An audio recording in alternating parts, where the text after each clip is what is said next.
what I'm hearing you talk about really in a lot of ways is the idea of purpose. So the purpose of the different activities that you're doing. So it's much less, I mean, there is of course always an agenda-like nature to a lesson plan in the sense that I'm planning to do this and then this and then this. But to get it so ingrained in your mind and to be responsive, which is also what you're talking about, to be fully involved in the engagement and reacting and responding in the moment, it becomes about purpose. So why am I doing this activity? And I feel like that's something that I've seen huge growth in from you from like the first week in September when we first started. I felt like it was like, here's the list of things I'm supposed to do. Right? Like, this is how we start warm up, and then this is what we do next, and this is when we get to solfege, and this is, you know, it's hard at the beginning. And now, right, and now I feel like I see this, yes, I have a lesson plan, but I've thought through, and every one of these activities has a purpose, and if what we're doing no longer serves that purpose, then I don't have to, I'm not married to the lesson plan in that way. Or let's talk a little bit about, I know there have been times, and this happens to me a lot when I'm teaching too, where I have a plan and I go in and the kids are not in the headspace or the physical space that I'm expecting. Thursdays are sometimes like that. How is that? Talk to me about that a little bit. So at first, definitely was like, I don't know how to respond, so I'm just going to push through, as painful as this might be. And sure, we're going to run this piece a cappella because that's all but now it's, after I saw too, and you gave me the suggestions of sometimes you just need to like take a little 10-second break and get them moving, get their minds off something else, or maybe you just need to switch gears to get their energy levels back up, because that's the hardest thing on Thursdays. You know that just as I do, that they're ready for the weekend, especially there's PA day the next day, right? Or teachers are going to strike, they don't have to go to school. So just taking those 10 seconds to be like, okay, we're going to shake it out, or jump it down 10 times, or whatever, or let's maybe move on to the other piece. Or sometimes even just doing sectionals. Break them up, change it up, do something different. And then not, like having a timeline of my lesson, or sorry, my warm-up doesn't need to go longer than this, and we're going to roughly spend this much time, but not feeling, like you said, married to that. If I'm going to get 8 good minutes out of them, why would I push the next 2 if it's just going to kind of ruin the rest of the lesson? Right, so the feeling of, what is the feel of the lesson, and how do I keep engagement going? I'm still working on like how to do that, but I'm definitely recognizing that that's not what you think is necessary is not always necessary. Which is also really frustrating, because you're like, well, there goes my entire lesson plan, and now I have to think on my feet. It's a good skill. I mean, and it's so much of teaching, you know, teaching is an improvisation in the sense that you don't know what you're doing. You're not totally making it up, but a lot of teaching is having a plan and having multiple pathways that you can go down to explore that plan. And that's something that's so hard to really conceptualize when you're in a classroom, learning about lesson planning or learning about how to do that. You just think it's going to follow the ABC. And then it doesn't, because they're human beings and they're teenagers and they've got so many other things happening, and you've also got the context of the space that we're in, right? So it's not a school context in a traditional setting. So our purpose. Any major questions that have arisen that we haven't had a chance to talk about, or that you're wondering about, or things that you've seen me do that you're like, what is that? Why are you doing that? I think, I don't know if they're tactics or their approaches or what the right word for them is, but when you're, again, classroom management isn't probably the right word here either, but when you're just trying to do... we all love the word classroom management. You know what I'm trying to say? Engagement. Maybe that's the best way to describe it. It's keeping them engaged, keeping them interested and motivated. Sometimes I wonder, because you'll change it up sometimes too, so sometimes I'll wonder, okay, I'll just sit here and wait till we're all ready. Is that always the best approach? Because sometimes that just gives them an excuse to goof off more, or to talk, or to do whatever. Or sometimes it's, we're just going to all come back humming on this note, and that really works too. But then sometimes you can tell, like, okay, we're sick of this, we've been humming for the past 30 minutes, right? So just knowing when, and then maybe that's an intuition, maybe I'll just build the more I do it. But I never know when to use it. And I mean, I still, like, and you've seen this, there have been times where I've picked a path, and it hasn't gone the way that I hoped that And it you would. can't It's not, anticipate it either. right, it's not always going to. Okay. But I think it was described to me once, and this was really helpful for me, as taking the temperature of the room. Okay. So what is it, and that's like for me a quick way to think about what is the underlying cause. So if the issue is motivation and we're just, maybe they're talking a lot, but it's because they're dragging, like it's just I don't have any energy from them. When they stand up, it's like, they're not, there's no energy in their singing. Those are the moments where I have to come up with something high energy to do. And so sometimes that's, we're gonna crack a joke, sometimes it's we're gonna dance and do something, sometimes it's gonna be, everybody's, you've got 10 seconds to switch to a new spot, because it's also sometimes just a blood sugar thing, which they come off of supper. They come off of supper on with us Tuesdays, on Tuesdays.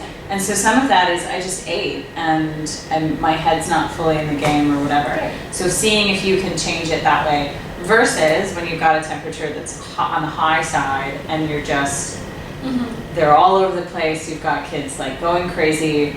They're talking, but they're doing it in a way where it's not boredom, it's restlessness. Yeah.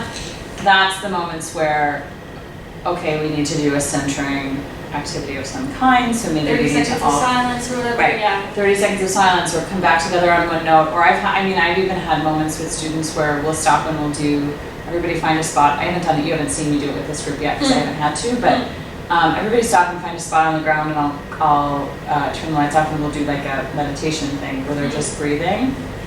And they'll think about coming back to this time and place, and we'll do like a grounding activity, and then we'll come back together. So I think thinking about that, I'm just going to sit here and wait you out is usually when I'm afraid that if I do something, I'm going to lose it. Like they're on my last nerve. Yeah. And I'm like, I wondered.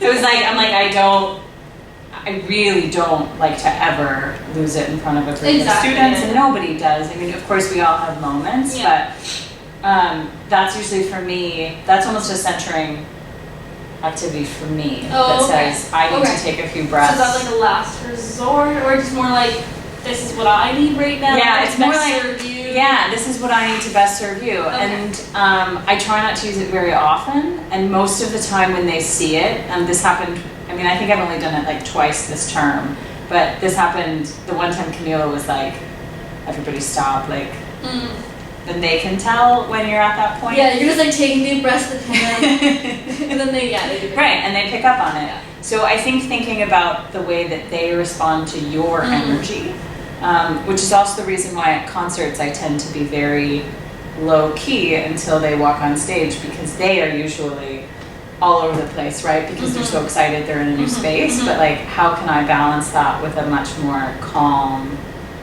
and collected demeanor? Yeah. So that, I mean, temperature was what worked for me when I was thinking about that.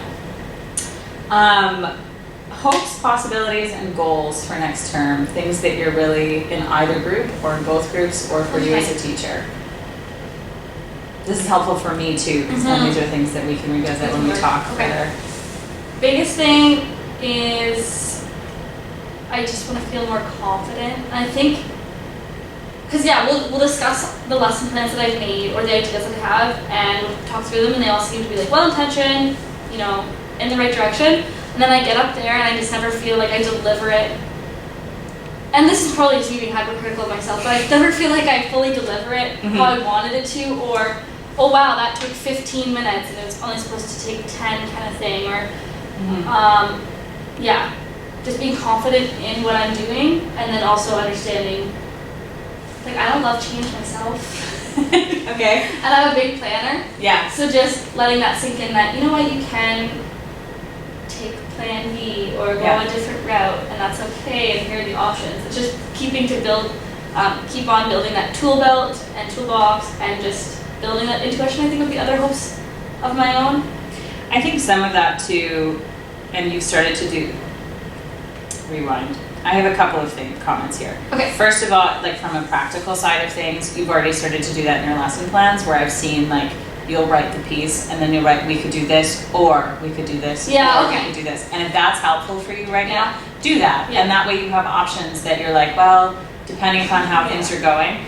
just don't get to a point where you're like indecisive in the No, just rehearsal one room, or the like other. pick one, and then if you like get there and you're like, that one's not working, then you want to switch to the other one.